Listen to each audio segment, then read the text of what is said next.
মজার বিষয় হলো ওই ফ্যামিলির একজনও মুক্তিযোদ্ধা নাই। বেসরকারি ইউনিভার্সিটি যারা রাস্তায় নেমেছিল, যারা জীবন দিয়েছে, হাত খুঁড়িয়েছে, পা খুঁড়িয়েছে, যারা এই যে চোখ হারিয়েছে, তাদের অবস্থানটা কোথায়? তারা কি জুলাই যোদ্ধা না? বিসমিল্লাহির রহমানির রহিম। প্রিয় দর্শক, প্রিয় পাঠক, আসসালামু আলাইকুম।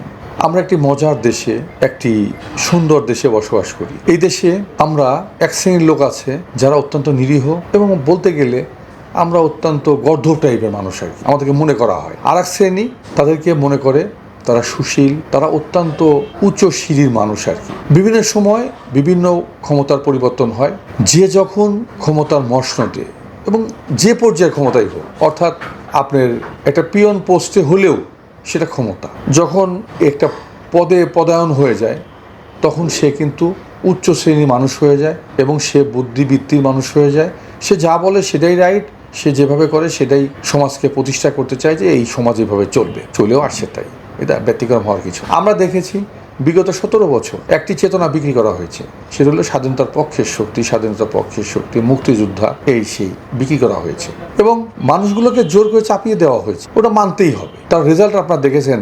আসলে আমাদেরকে যত গর্ধব এবং যত বোকা এবং যতটুকু কানেকশনবিহীন ভাবা হয়, তথ্যচিত্রবিহীন ভাবা হয়, আসলে বাংলাদেশের মানুষ কিন্তু এত নেটওয়ার্কের বাইরে না। তারা কিন্তু বিভিন্ন খোঁজখবর রাখে, তারা প্রতিবাদ করতে জানে না, তারা রুখে দাঁড়াতে জানে না, কিন্তু সময় হইলে তারা কিন্তু জবাব দেয়। জবাব পেয়েছেন।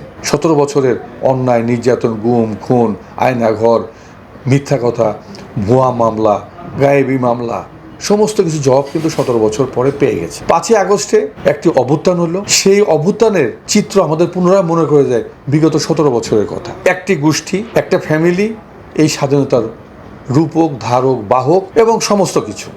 আর যেন কাউকে লাগেনি, কাউকে যেন প্রয়োজন হয় নাই। মজার বিষয় হলো ওই ফ্যামিলির একজনও মুক্তিযোদ্ধা নাই। আমরা এই যে পরবর্তী 5ই আগস্টের পরে দেখলাম যে কয়েকজন ছাত্র নেতা ইনোসেন্ট, যাদের আর্থিক অবস্থা সচ্ছল ছিল না, যাদের চেহারা শুরুতে অত সচ্ছল ছিল না, সুন্দর ছিল না, নাদুসুন্দর ছিল না, তাই হঠাৎ করে দেখলাম যে তারা এখন দাবিদার যে তারাই জুলাই যোদ্ধা, তারাই জুলাই অভ্যুত্থানের মূল নায়ক। সাধারণ লোকের বক্তব্য, তাহলে এই যে বেসরকারি ইউনিভার্সিটি যারা রাস্তায় নেমেছিল, যারা জীবন দিয়েছে, হাত খুঁড়িয়েছে, পা খুঁড়িয়েছে, যারা এই যে চোখ হারিয়েছে, তাদের অবস্থানটা কোথায়? তারা কে?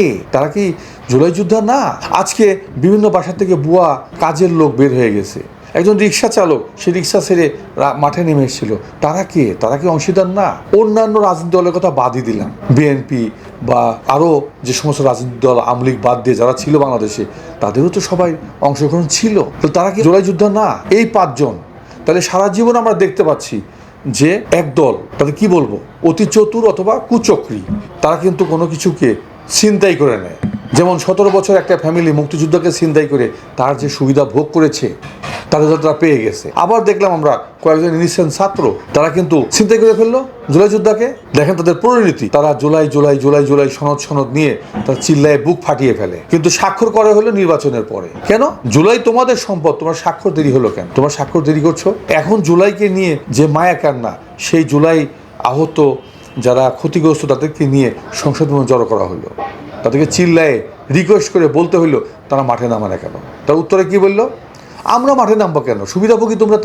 15 মাসে তোমরা তো সুবিধাভোগী, তোমরা তো এটা ছিনতাই করেছো, তোমরা ছিনতাই করে সুবিধা ভোগ করেছো। আবার নতুন করে এই দেশকে বেড়াজালে ফেলানোর জন্য, ষড়যন্ত্রের বেড়াজালে আটকানোর জন্যই তোমরা নতুন করে ষড়যন্ত্র আসছো। তোমরা সংসদে কর্তৃত্ব চাও, তোমরা স্পিকার চাও, তোমরা এই দেশের ক্ষমতা চাও। তো তোমরা তো জুলাই যুদ্ধ করো না, তোমরা তো ছিনতাই করেছো যুদ্ধের এই সেন্টিমেন্ট। তো এখন তো তোমরা আবার সেই সেন্টিমেন্ট ব্যবহার করে তোমরা এই দেশের সমস্ত কিছু কুক্ষিগত করতে চাও। তো আমরা মাঠে নামবো কেন? তোমরা নেমে তোমরা ইয়া করো।